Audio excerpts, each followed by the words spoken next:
প্রিয় ভাই ও বোনেরা, পবিত্র ঈদে মিলাদুন্নবীর শুভেচ্ছা। প্রিয় নবী হযরত মুহাম্মদ সাল্লাল্লাহু আলাইহি সাল্লাম পৃথিবী এসেছিলেন এবং পৃথিবী থেকে চলে গেছে। আমরা যারা ধর্ম বিশ্বাসী, এই দিনটাকে আমরা অতিশয় শ্রদ্ধার সাথে স্মরণ করি এবং ঈদের মতো আনন্দ উৎসব করে থাকি। আজকে যে বিষয়টা নিয়ে আসছে এই প্রসঙ্গে, সেটা হচ্ছে যে আপনি মুসলিম, আপনার সন্তান মুসলিম ছিলেন, বাপ-দাদা সবাই যেহেতু মুসলিম, শুধু রাষ্ট্র সমাজ নিয়ে কথা বলার সাথে সাথে আপনার ধর্ম নিয়ে কথা বলতে হবে।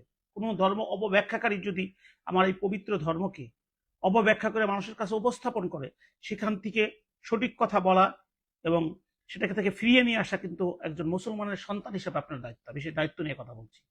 আমি ফেসবুকের আলোকে দেখলাম এবং অনেকের কাছে শুনতে পেলাম যে ডিএনএ টেস্ট, যেটা মানুষ মারা গেলে বিভিন্ন কিছুতে ডিএনএ টেস্ট, এটা শরীয় সম্মত নয়। এই শরিয়া ব্যাপারে দুটি কথা বলতে চাচ্ছি। কোরআন, হাদিস, কিয়াম এবং ইজমা। ইজমা এবং কিয়াস বলে। এই কিয়াসটা হচ্ছে যে আমাদের নবী করিম সাল্লাল্লাহু আলাইহি সাল্লাম অন্ধকার থেকে আমাদের আলোর পথ দেখিয়েছেন, যেটা আমাদের ইসলামের মধ্যে নাই। কিন্তু আমাদের যারা স্কলার সারা পৃথিবীতে, তারা যদি মনে করে যে সেটা ইন্ট্রোডিউস করবে, সেটা অ্যাপ্লিকেবল।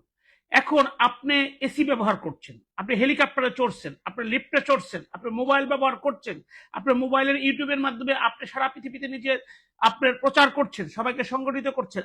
আপনি মোবাইল দেখে পবিত্র কোরআন রিসাইট করছি, আমি পবিত্র সূরার যদি কোনো ভুল থাকে সেটা রিসাইট করে নিজেকে সংশোধন করে দিচ্ছি, অনেক অজানা জিনিস জেনে নিচ্ছি। Mobile is a best teacher. I think আমি সবাইকে বলি যে তোমরা এমন একটা যুগে বাস করছো, তোমাদের একটা বড় টিচার আছে, গুগলে যাও আর জিজ্ঞেস করে আসো। আমি আজকেও আমার এক জুনিয়রকে বললাম যে তোমাদের এমন একটা যুগ, চ্যাট জিপিটিকে জিজ্ঞেস করো, জেমিনিকে জিজ্ঞেস করো, তোমাকে উত্তর দিয়ে দিবে। তো সেই যুগের বেনিফিট নেওয়া আমাদের দায়িত্ব, কর্তব্য। কারণ আমরা মুসলমানরা কিছু যদি আলেমরা এই সব ব্যাখ্যা দেন, তাহলে আমরা কোথায় যাব? আলিগড় বিশ্ববিদ্যালয় প্রতিষ্ঠিত হয়েছিল, যে লোক প্রতিষ্ঠিত করেছেন উনি বলেছিলেন মুসলমানদের ইংলিশ শেখা দরকার, ওনার বাড়িঘর ভেঙে দেওয়া হয়েছিল। কি এখন ইংলিশ না শিখলে আপনি এইসব ব্যাখ্যা করতে পারতেন? সেই রকম যুগের সাথে আপনাকে মিলিয়ে দিতে হবে। এখন আমরা আইনজীবী, আমরা যখন কোর্টে রেপ মামলা করি, আগে সাক্ষীর উপরে 22 ধারার উপরে করতাম, অনেকে বিচার পেতেন, অনেকে বিচার পেতেন না। বিশেষ করে নারী নির্যাতনে আসামিরাই বেশি ভুক্তভোগী। এখন 80-90% এটা সর্বোচ্চ স্বীকৃত। কিন্তু ডিএনএ টেস্ট আসার পরে ডিএনও আপনার সেটা যে একদম 100% এটাকে ম্যানুপুলেট করা যায় না তা কিন্তু না, কিন্তু করা, এটা একটা আধুনিক জিনিস। এটা থেকে ডিটেক্ট করা যায়, খুনিকে ডিটেক্ট করা যায়, অপরাধীকে ডিটেক্ট করা যায়। সেটা যদি আপনি একটা স্কলার সেজে বলেন এটা শরীয় সম্মত না, ভাই কাবিন নামাকে শরীয় সম্মত? কাবিন কবে আসলো? এটা আইয়ুব খান সাহেব 1965 অর্ডিন্যান্স করে কাবিন জারি করেছেন। এর আগে যারা বিবাহ করতেন তারা কাবিন করতেন না, ইসলামের মধ্যে নাই। এই যে একটু আগে যা বললাম, যে যেখানে ক্যান্সার ওষুধ আবিষ্কার হয়েছে, এটা কি ইসলামের আমলে ছিল? এটা কি শরীয় সম্মত? তখন কি আপনার বাইপাস সার্জারি হতো? তখন কি এই যে বিভিন্ন কিছু হচ্ছে? তাহলে যুগের সাথে তালের সাথে ইসলামকে কেন আপনি কন্ট্রাডিক্ট করছেন? একটা লোক আপনি কয়েকদিন আগে দেখেছেন, আমি সরি টু সে, আমি একজন মানুষ, আপনি একজন মানুষ, একটা মানব দেহ পুকুরে ভেসেছিল একটা ডুবাতে, সেখানে যে একটা মানব দেহ করে খাচ্ছিল, আমি নিজে অবাক হয়ে গেছি। ওই দেহ থেকে ডিএনএ টেস্ট করে তার আইডেন্টিফিকেশন করেছে এবং তার পরিবারকে লাশটা ফেরত দেওয়া হয়েছে।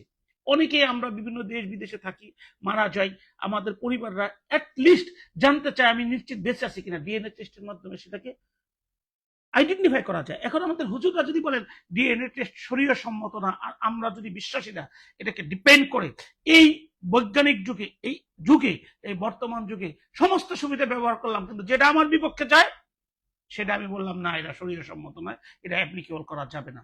এই জায়গা থেকে বেরিয়ে আসতে হবে। ইসলাম সার্বজনীন, একটা পবিত্র ইসলাম ধর্ম শুধু ধর্ম না, একটা জীবন পদ্ধতি, একটা বিরোধী ধর্ম, এটা অন্য ধর্মের লোক অ্যাপ্লাই করতে পারে।